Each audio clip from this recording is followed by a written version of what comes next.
Once upon a time, long, long ago, a king and queen ruled over a distant land.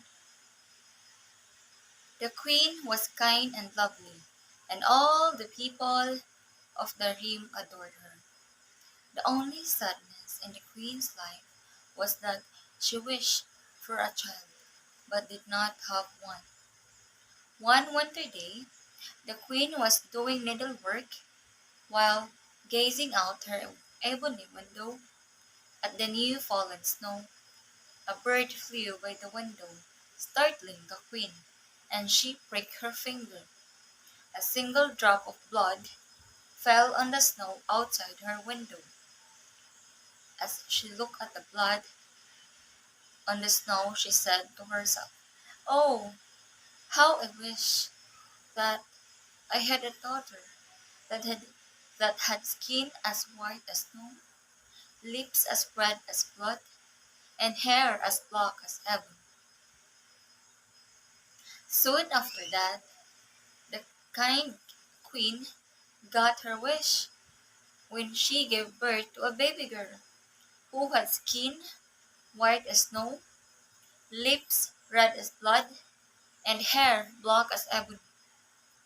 They named the baby princess Snow White, but sadly, the queen died after giving birth to Snow White. Soon after, the king married a new woman who was beautiful, but as well proud and cruel.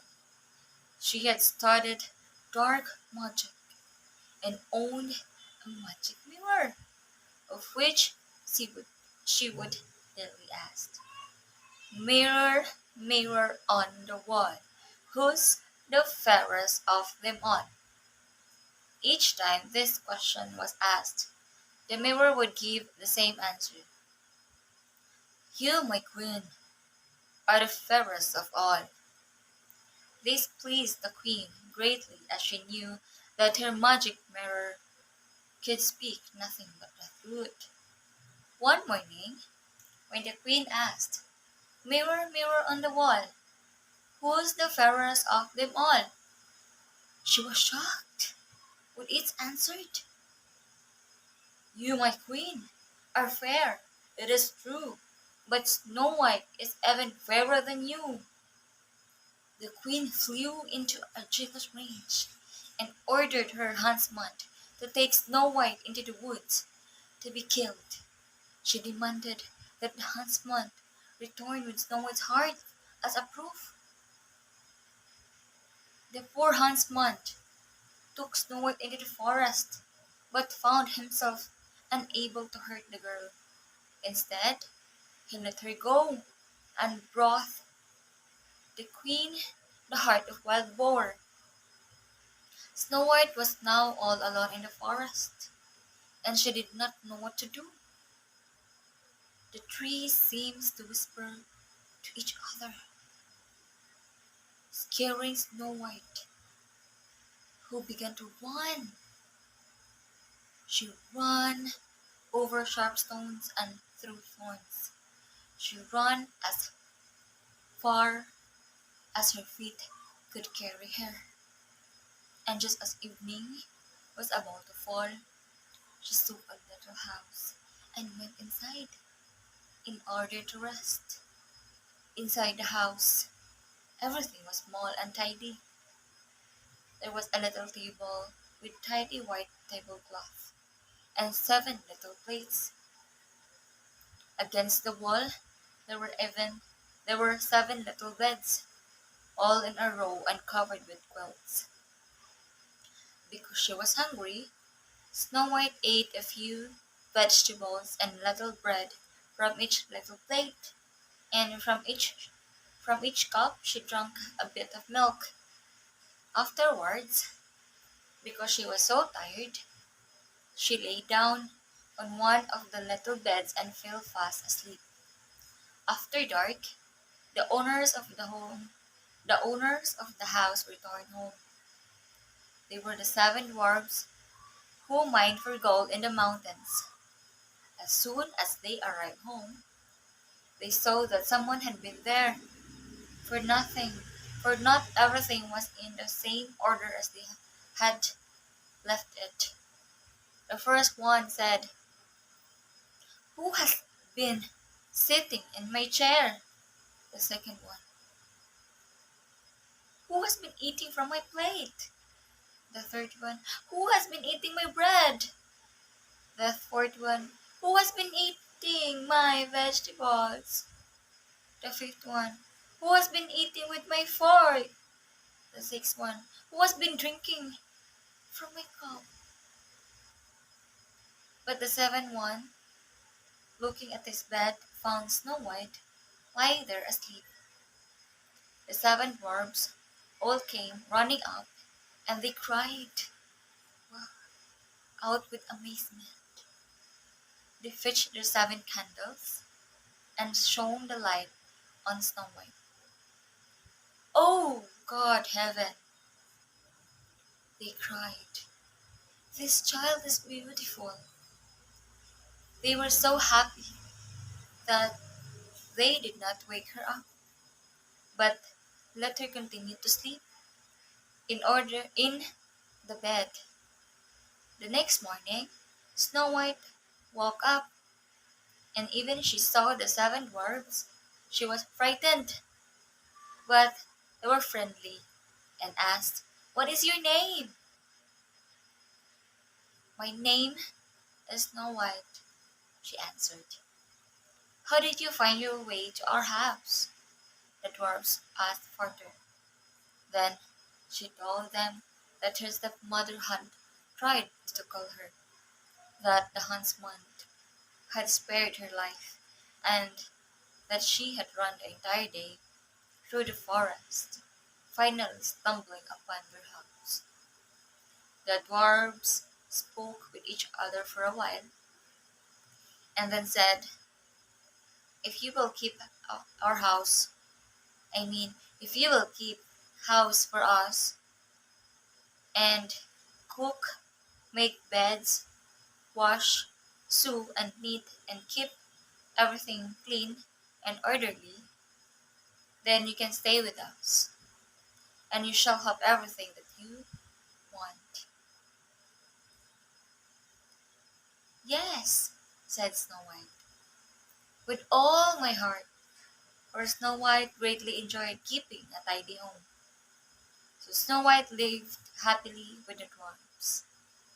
Every morning they went into the mountains looking for gold, and in the evening, when they came back home, when in the evening when they came back home, Snow White had their meal ready and their house tidy. During the day, the girl was alone, except for the small animals of the forest that she often played with. Now the queen, believing that she had eaten Snow White's heart, could only think that she was again the first and the most beautiful woman of all. She stepped before her mirror and said, "Mirror, mirror on the wall, who in this land is fairest of all?" It answered, "You, my queen, are fair, it is true, but Snow White beyond the mountains with the seven dwarfs is still 1,000 times fairer than you." This startled the queen, for she knew that the mirror did not lie, and she realized that the huntsman had deceived her, and that Snow White was still alive. Then she thought and thought again how she could rid herself of Snow White, for as long as she was not the most beautiful woman in the entire land, her jealousy would give her no rest. At last she thought of something. She went into her she went into her most secret room. No one else was allowed inside, and she made a poisoned apple. From outside, it was beautiful, and anyone who saw it would want it.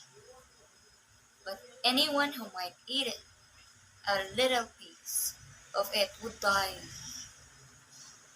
Coloring her face, she disguised herself as an old peddler woman so that no one would recognize her. Traveled to the dwarf's house and knocked on the door. Snow White put her head out of the window and said, I must not let anyone in. The seven dwarfs have forbidden me to do so. That is, that is all right with me, answered the peddler woman. I'll easily get rid of my apples. Here, here, I'll give you one of them.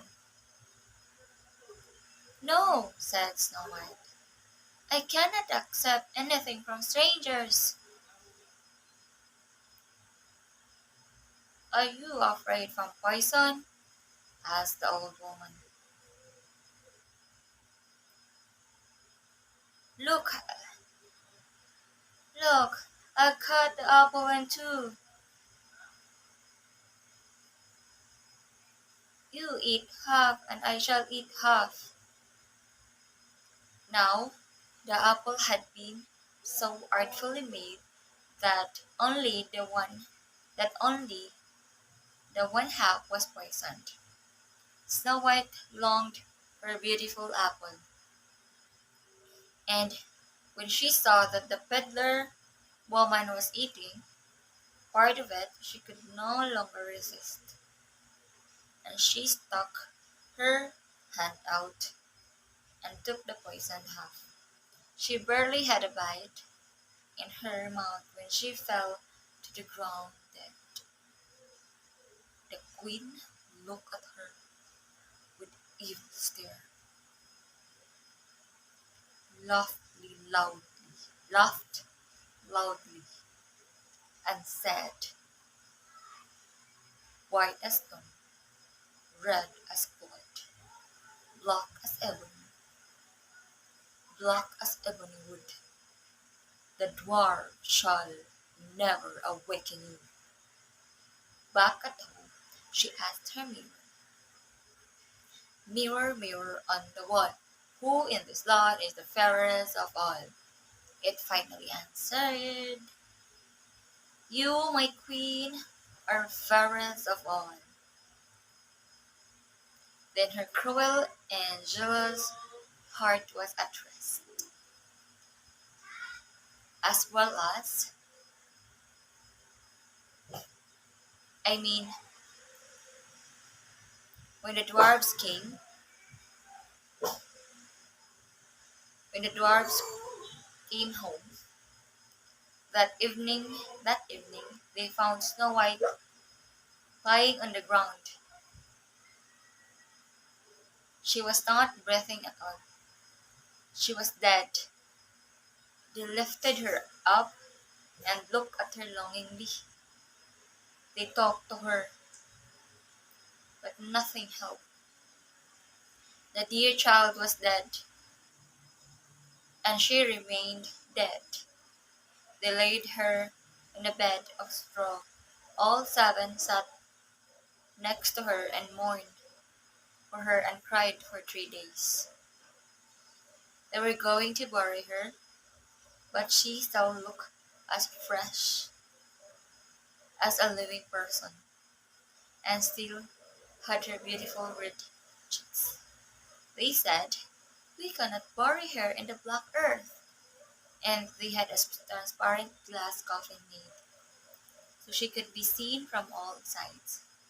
They laid her inside and with golden letters wrote on it her name and that she was a princess.